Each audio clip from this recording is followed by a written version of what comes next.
take on it, on just one small part of the of that relationship. Okay? And I inject in there, or I should say too, it's a fantasy parody. Okay? So everything goes. Right? So don't expect true Shakespeare, because this is not it. Okay? And if you walk out on me, keep on going. Okay, I call it Androcles is gone. We all know about Androcles, the paw, the lion who the thrown out.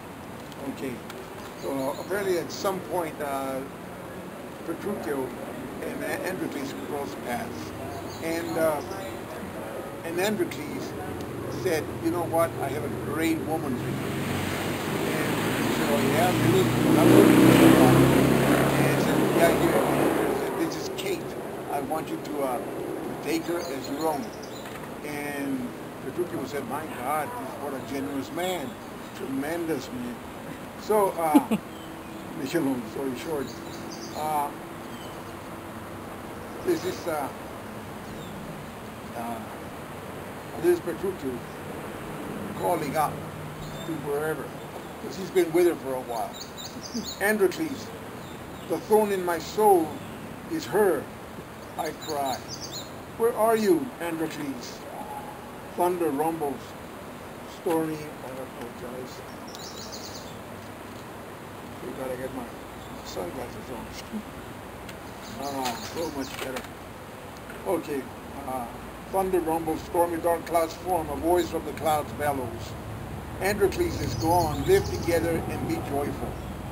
I answer desperately, "You don't understand, my life is miserable with her. I can't go on this way. I need you to take her back." The voice says, "Try again. She is yours for all time. The gods have decreed that. Go forth, be fruitful and multiply." He responds, "I like the multiply part, but not the for all time part. Especially since we don't get along now. We're not compatible. She's argumentative, obstinate, irrational, irascible, and loud. What will I do with her? And for all time? Give me a break." Well, Androcles doesn't want her either. She was big trouble, very demanding when she was there. "She's yours now. Be happy." "Happy? How can I be happy?" I shout. The voice and thunder becomes silent. I scream at the silence. "Shit, Androcles, come and take this thorn from my soul, like you took the thorn from the lion's paw." A papyrus leaf slowly floats from the ether with the words, "I already told you, poophead. Androcles is dead. You wanted her, now you got her." On the other hand, your vows do say, "Until death do you part." A word to the wise, I always say. Needless to say, Kate acquiesced and shut up. Petruchio relaxed, and they lived happily ever after. But the extinction of the present bridge. Beautiful little book. But anyway, John James Audubon, the famous ornithologist, first noticed the migrating pigeons in 1813, estimated to be as many as 5 billion in the United States. On March the 14th, 1900, a tow-headed boy of 10, proud of his new rifle, shot and killed the last male passenger pigeon, while it ate its last meal as a condemned prisoner. The last authenticated female passenger pigeon, named Martha, lived an ordinary life for 29 years in captivity, eating, drinking, sleeping, and perching, perhaps listening for the beck and call of a mate that would never come. On September the 1st, 1914, while sitting on her naked branch, her head slumped, her body quivered, and unbeknownst fell to the floor lifeless, never to know the closeness of mating, or raising her own baby squabs, or the joy of togetherness in flight, or feeling multitudinous wings, fanning the winds, or to know the real sense of being free. A mere 101 year after Audubon took notice of the enormous shadow that blocked the sun, the passenger pigeon was wiped out. A side note on the human side, a year and a half later, Ishi, the last member of the Yaqui tribe in Northern California, also became extinct. He was 56 years old. Can one truly appreciate the loneliness of being the last? Passenger pigeons in their heyday were majestic, swift and graceful in flight. Their impressive shifting shadows covered the earth, and night descended till they passed. When they flew over, one had to hide from the pelting of their droppings. They would engulf you. But their beauty and grace were not enough to extend their perceived egregious life beyond 1 century. Man, as usual, was the culprit. As is his wont in his worldly domain, caring not for the small of life, he gorged on and profited from their vulnerability until there were none left. Later, much later, we realized what the world had lost. It was only a bird, really, but in our sentient consciousness, we felt the grit of life drop a notch. A hole was formed in time, and an unheard sigh anguished in space, while shadows fell on mankind's soul, and even now the core of life's spirit weeps. This breath gives life to the world. Hear me. I come to you as one of your children. I am small and weak. I need your strength and wisdom. Make my eyes ever hold the red and purple sunset. Make my hands respect the things you have made, and my ears sharp to your voice. Make me wise so that I know the things you have taught your children, the lessons you have written in every leaf and rock. Make me strong, not to be superior to my brothers, but to fight my greatest enemy, myself. So that when life comes as the fading sunset, may my spirit come to you in beauty. May my spirit come to you without shame. May I walk in beauty. His ejection seat. He loosened his grip on the control stick, letting the turbulence have its way. Stable plane, an A6A intruder, always righted itself. First Lieutenant Chuck Atwell was known as Zoomie by his squadron mates. Like most aviator call signs, it was not complimentary.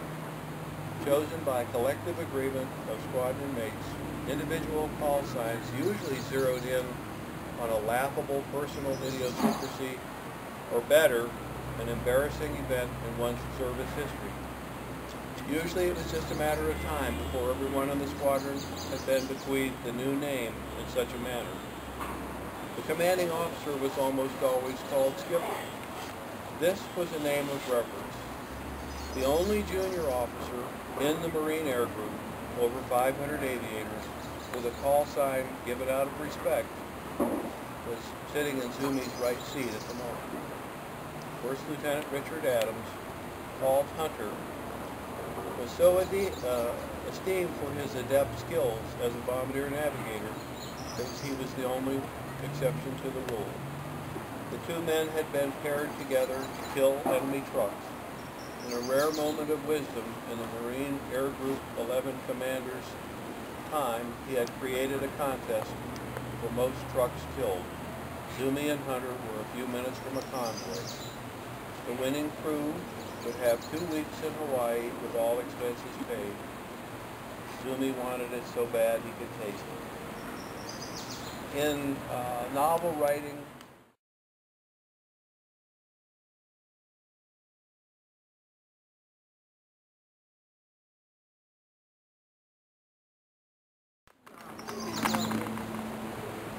too long has my bed been half full. Too long my hours erratic. I stand by the sink to eat my meals. Alone I've become autocratic. How long is too long to be alone? How long is the question I posit. Just when I acknowledge there's room in my bed, I find there's no room in my closet.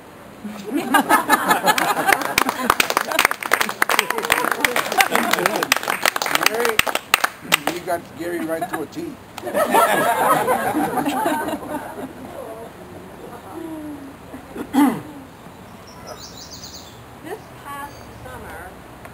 visited two significant homes from my past in different towns in southern Utah. One that I was actually born in, and one that was the first home my husband and I built together over 50 years ago. Both of these return visits were emotional experiences for me, and I was moved to write poems about them. I'm going to share one of these poems with you today, and it's called House of My Birth. I had driven past this house that I was born in Heyborne, Utah, many times over the years, and decided about 6 years ago to stop and introduce myself to the occupants. The first part of my poem details this visit. The second part, the redux, describes the visit of the past summer. I don't often use classical forms when writing poetry, but if I think there are instances where they can really lend more effectiveness to the poem, then I do. The pantoum is generally recognized as being effective in evoking past time. And because of this, I chose its formal, slow-moving cadence for the